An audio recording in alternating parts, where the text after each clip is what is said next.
The Deputy Prime Minister, Sheikh Khalid bin Abdullah Al Khalifa, chaired the weekly cabinet meeting at Gdaybiya Palace. On the occasion of the upcoming Islamic Hijri New Year 1445, the cabinet extended its best wishes to His Majesty King Hamad bin Isa Al Khalifa, His Royal Highness the Crown Prince and Prime Minister Prince Salman bin Hamad Al Khalifa, the citizens and residents of Bahrain, as well as all other Arab and Islamic nations. The cabinet affirmed the importance of the official visit by His Royal Highness to the United Kingdom, where he met with the Prime Minister of the United Kingdom, His Royal Highness Prince William of Wales, the Right Honourable Rishi Sunak, and other senior officials. The cabinet affirmed its commitment to expedite the implementation of the agreements and MOUs signed during the visit, which will contribute to advancing cooperation between the two countries in the economic, investment, financial, banking, education and training fields. The cabinet commended the Human Rights and Democracy Report 2022 published by the Foreign, Commonwealth and Development Office of the United Kingdom, which removed the Kingdom of Bahrain from the list of countries classified as priority countries for human rights. The report's outcomes reflect the Kingdom's human rights achievements under comprehensive development led by His Majesty the King with the support of His Royal Highness. The cabinet followed up on preparations for Ashura in the Kingdom's governorates, highlighting the efforts by the Ministry of Interior and other concerned ministries and authorities to meet all Ashura-related requirements. The cabinet reviewed a memorandum by the Ministerial Committee for Financial and Economic Affairs and Fiscal Balance that covered the quarterly economic report of the Kingdom of Bahrain for the first quarter of 2023. According to the report, the non-oil sector recorded growth of 3.5% year-on-year, and the overall economy marked a 2% annual growth.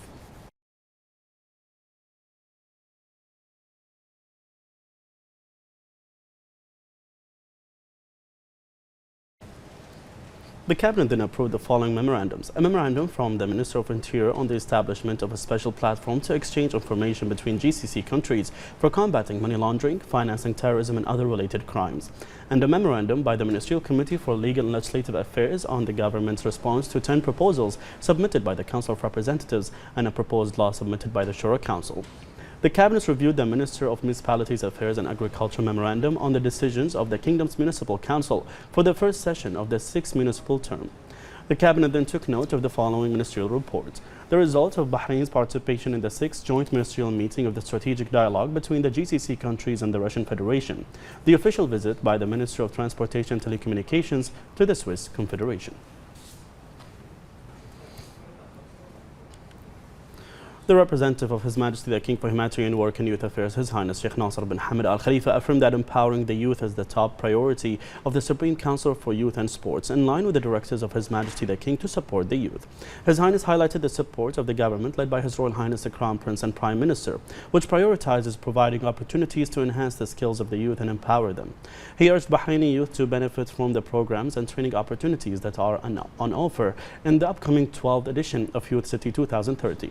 He said that the Youth City 2030 project truly reflects the keenness of the SCYS to offer a variety of programs that inspire youth, harness their energy and offer them training that prepares them for the labor market. His Highness noted Youth City's distinguished results and its importance in developing and refining youth skills and producing cohorts of Bahraini youth who have influenced the labor market through their entrepreneurial projects. His Highness said that the collaboration between the Youth Affairs Ministry and Temkeen to organize Youth City 2030 represents a successful example of cooperation on a national scale. The executive and legislative authorities held their second coordination meeting devoted to restructuring the government subsidy system. The first Deputy Speaker of the Representatives Council, Abdel Salman, the first Deputy Chairman of the Shura Council, Jamal Fakhro, and the Minister of Parliament Affairs, Ghanem Al-Bu'aynain, chaired the meeting. The meeting stressed the importance of increasing the efficiency of government subsidies by ensuring that they benefit eligible citizens only in accordance with the laws and regulations in force, as well as the eligibility criteria agreed upon by the two authorities. The panel highlighted the increasing constructive cooperation between the authorities in exchanging information and opinions, as well as responding to the inquiries submitted by lawmakers. The committee affirmed that government subsidies will be discussed in detail to ensure the sustainability of the subsidy system.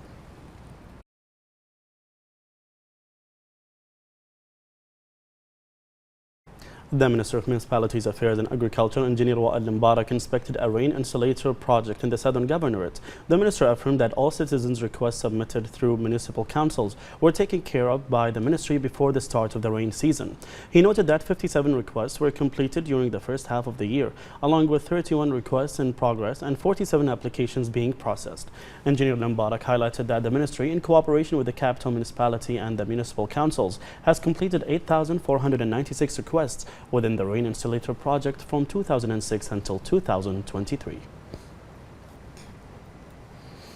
Bahrain's high-level delegation is participating in the UN Political Forum on Sustainable Development for the current year, which is held under the slogan Accelerating the Recovery from the Coronavirus and the Full Implementation of the 2030 Agenda for Sustainable Development at all levels. More in this report. At the United Nations headquarters in New York, a high-level delegation of the Kingdom of Bahrain is taking part in the UN Political Forum on Sustainable Development for the current year. The delegation is presenting the Kingdom's second voluntary national review on the progress made in achieving the Sustainable Development Goals. Bahrain's second voluntary national review aims to highlight the Kingdom's achievements in implementing the 2030 Sustainable Development Goals since the preparation of the first voluntary national report in 2018 until now, and Bahrain's success story in tackling the coronavirus pandemic, in addition to the updated Sustainable Development Indicators for the 17 goals. The VNR also demonstrates Bahrain's comprehensive approach towards the 2030 Agenda for Sustainable Development, as well as the results of the consultative process with stakeholders in the Kingdom. During the UN Forum, 5 of the main goals of the SDGs will be highlighted, namely clean water and sanitation, clean and affordable energy, industry, innovation and infrastructure, as well as sustainable cities and communities for the interests of the world, countries and peoples.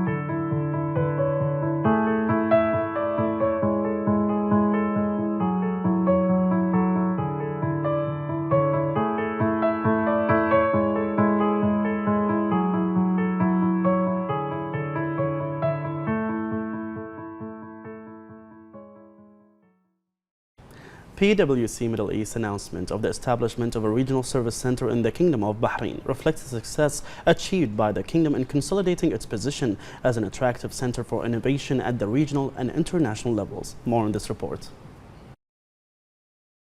The official visit of His Royal Highness the Crown Prince and Prime Minister Prince Salman bin Hamad Al Khalifa to the United Kingdom culminated a number of high-level agreements. The agreements constituted an important opportunity to strengthen bilateral relations, especially in the economic and financial fields, to achieve common interests and enhance economic stability between the two friendly kingdoms.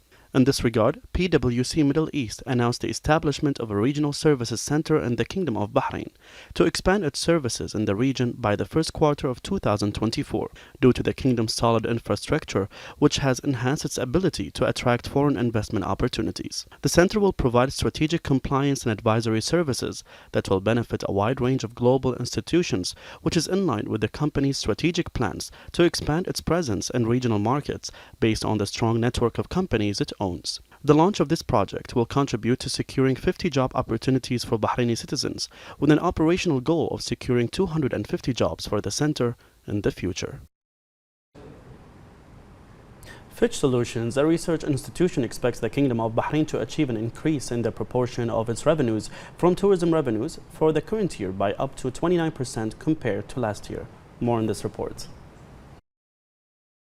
The Kingdom of Bahrain is considered one of the important tourist centers in the region and a preferred destination for tourists, as the rich history and civilization of the kingdom and its modern tourism potentials enabled it to occupy prominent status through organized government institutional work that implements the plans in the tourism strategy that were put in place to diversify and develop the Bahraini tourism product. According to Fitch Solutions, the Bahraini tourism strategy will support the national economy and diversify the sources of income for the kingdom with a value of around $4 billion.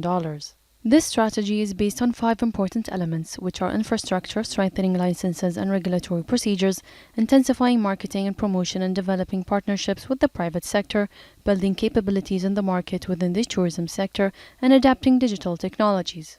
In addition to 4 aspects, which are access and entry facilities to Bahrain, tourist attractions, tourist awareness about Bahrain, and finally residents, it focuses on 7 main pillars, represented by marine interfaces and activities, business tourism, sports tourism, recreational tourism, culture, antiquities, and history, in addition to media and cinematic films and medical tourism. The economic recovery plan is evident through local and international achievements that reflect Bahrain's advancement.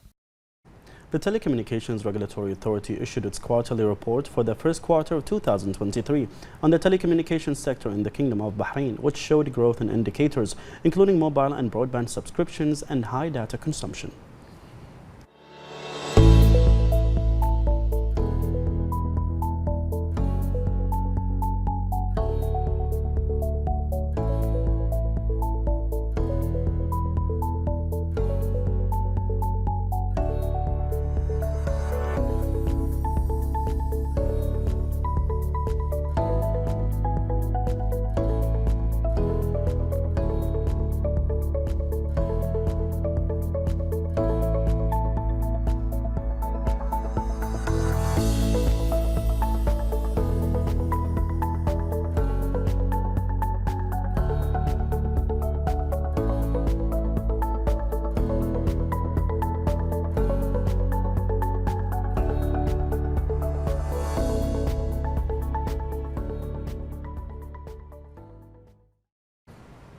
The National Space Science Agency announced that engineer Yusuf Al-Gattan won the Global Nebula Award presented by the Advisory Council for Space Generations for the year 2023 and becoming the first Bahraini to receive this award among only 10 winners in the world.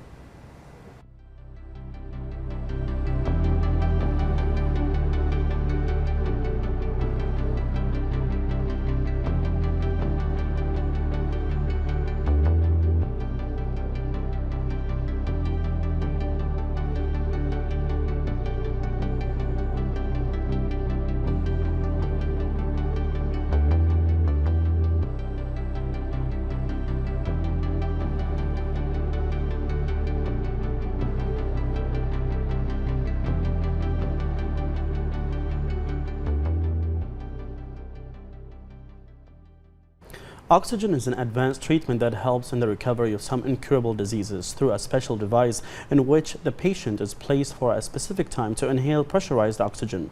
This treatment is provided by the King Hamad American Mission Hospital, where it receives cases referred by the specialist doctor to help the patient get rid of some diseases that are difficult to treat by routine methods. What we do here is provide oxygen under pressure. Now, people will be used to oxygen, but this is 100% oxygen, but we can only give it at the pressure that's here around us. In the hyperbaric chamber, we can give it at the pressure that you would have in the tires of your car. So it'll be 2 or 3 times the pressure here. So it's like breathing 200 or 300% oxygen. And we use it to treat categories of diseases and conditions where either there is a crisis of infection or lack of oxygen, or where a wound doesn't want to heal. And these are conditions where there's science and experience, we've done it for 30 years, that we know we can get very good outcomes.